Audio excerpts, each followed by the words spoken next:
दोस्तों, स्वागत है आपका मेरे चैनल पर। आज की कहानी है एक ऐसी साहसिक यात्रा की जहां है रहस्य, है रोमांच और है एक ऐसा खजाना जिसे पाने के लिए हर कोई बेताब है।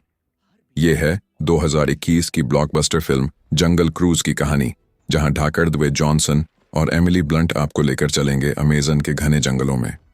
तो तैयार हो जाइए एक शानदार क्रूज के लिए। कहानी की शुरुआत होती है 1916 के लंदन से। हमारी हीरोइन है डो, लिली हॉटन एमिली ब्लंट, जो कि एक बेहद होशियार और जोखिम लेने वाली बॉटनिस्ट, पौधों की वैज्ञानिक हैं। उनका एक सपना है एक प्राचीन और चमत्कारी पेड़ को ढूंढने का, जिसका नाम है चंद्रमा की आंसू। कहा जाता है कि इस पेड़ की पंखुड़ियों में वो ताकत है कि कोई भी बीमारी ठीक कर सकती है, किसी भी चोट को भर सकती है।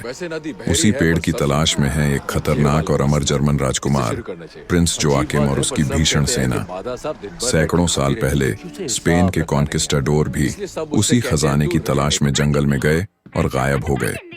लिली को इस यात्रा के लिए अमेज़न नदी पर एक अनुभवी कप्तान की जरूरत पड़ती है, और यहीं एंट्री होती है हमारे hero Frank Wolff Dwayne Johnson की।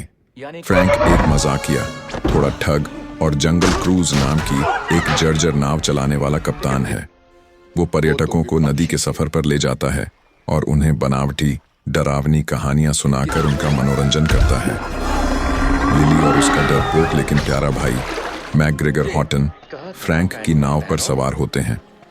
फ्रैंक उन्हें मना करना चाहता है क्योंकि वो जानता है कि आगे का सफर बेहद खतरनाक है, लेकिन लिली अपने जुनून में उसकी नाव चुराकर आगे बढ़ जाती है। मजबूरन फ्रैंक और मैकग्रेगर को भी उसके साथ जाना पड़ता है, और इस तरह शुरू होती है उनकी जानलेवा और रोमांच से भरी यात्रा। उन्हें रास्ते में कई मुश्किलों का सामना करना पड़ता है। जर्मन सबमरीन और प्रिंस जोआकिम, जो हर कदम पर उनका पीछा कर रहा होता है। जहरीले सांप और खतरनाक जानवर, रहस्यमयी और घातक जाल जो जंगल में कहीं भी छिपे होते हैं। लेकिन सबसे बड़ा खतरा है एक प्राचीन श्राप। पता चलता है कि सैकड़ों साल पहले स्पेन के उन कॉन्किस्टाडोर ने पेड़ को चुराने की कोशिश की थी, जिसके कारण पेड़ की रक्षा करने वाली एक जनजाति ने उन पर श्राप दे दिया। वो सभी कॉन्किस्टाडोर अमर हो गए, लेकिन पत्थर के बन गए। जब भी कोई उनके करीब आता है, वो जिंदा होकर उस पर हमला कर देते हैं। और दोस्तों, यहाँ सबसे बड़ा ट्विस्ट आता है। पता चलता है कि हमारा कप्तान फ्रैंक कोई आम इंसान नहीं, बल्कि उन्हीं कॉन्किस्टाडोर लोगों का लीडर है। उसका असली नाम है फ्रांसिस्को डी ओरेलाना। सैकड़ों साल पहले उसने भी पेड़ को चुराने की कोशिश की थी, लेकिन उसे प्यार हो गया था जंगल से, और उसने अपने साथियों को धोखा दे दिया।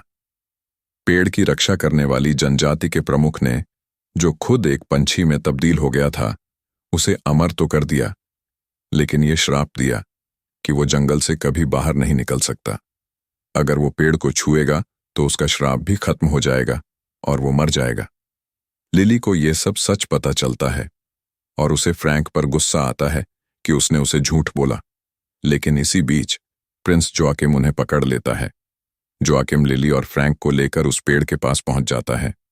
वो पेड़ को तोड़कर उसकी ताकत पर कब्जा करना चाहता है, लेकिन लिली समझ जाती है कि पेड़ की ताकत उसे तोड़ने में नहीं, बल्कि उसकी रक्षा करने में है। पेड़ खुद ही अपनी पंखुड़ियां उस व्यक्ति को दे देता है जो उसे नुकसान नहीं, बल्कि प्यार देता है। एक जबरदस्त लड़ाई शुरू होती है। फ्रैंक और लिली मिलकर पत्थर के सैनिकों और जोआकिम की सेना का सामना करते हैं। फ्रैंक अपनी जान की परवाह किए बिना लिली को बचाता है। आखिरकार जोआकिम हार जाता है और पेड़ की शक्ति उसे नष्ट कर देती है। अब फ्रैंक के सामने एक मौका होता है। वो पेड़ को छू सकता है और अपना श्राप खत्म करके एक साधारण इंसान की तरह मर सकता है, लेकिन लिली उसे रोक देती है। उसे पता चल गया है कि फ्रैंक एक अच्छा इंसान है और उसने अपनी गलतियों से सीख ली है। वह पेड़ से एक पंखुड़ी लेती है और उसे वापस नदी में बहा देती है, ताकि वो फिर से उग आए और अपनी ताकत बनाए रखे। फ्रैंक का श्राप टूट जाता है, लेकिन वह मरता नहीं। ऐसा इसलिए क्योंकि उसने अब खुद को सच्चे दिल से बलिदान करने के लिए तैयार कर लिया था, जिससे श्राप का असली जादू टूट गया। अब वह एक साधारण इंसान है, लेकिन जिंदा है। फिल्म का अंत होता है एक खुशनुमा माहौल में। फ्रैंक और लिली एक साथ आगे बढ़ने का फैसला करते हैं। और अब फ्रैंक की नाव पर सवार होने वाले सिर्फ पर्यटक